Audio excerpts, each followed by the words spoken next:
En tant que jeune instructeur du séminaire, j'ai vécu une expérience importante qui a grandement changé mon approche de l'enseignement. Je venais de commencer un cours avec une histoire ou un exemple quand une jeune fille a demandé quelle partie des Écritures nous allions étudier ce jour-là.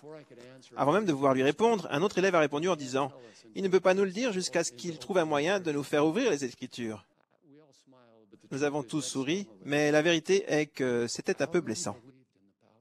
Je croyais déjà au pouvoir de la parole et en sa capacité d'attirer à elle les enfants de notre Père Céleste. J'avais confiance en mes élèves et je croyais qu'ils voulaient vraiment apprendre l'Évangile et approfondir leur foi. Je croyais au pouvoir du Saint-Esprit pour diriger, réconforter et témoigner.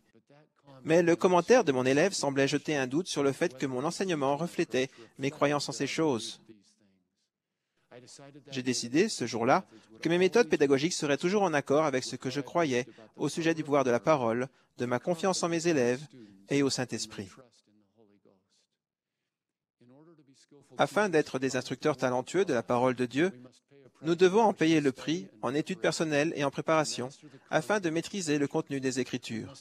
Nous devons reconnaître et analyser les principes de l'Évangile et leur donner la priorité. Nous devons comprendre les principes qui gouvernent l'invitation du Saint-Esprit et les appliquer de façon à inviter l'Esprit à témoigner et à nous accorder des révélations personnelles.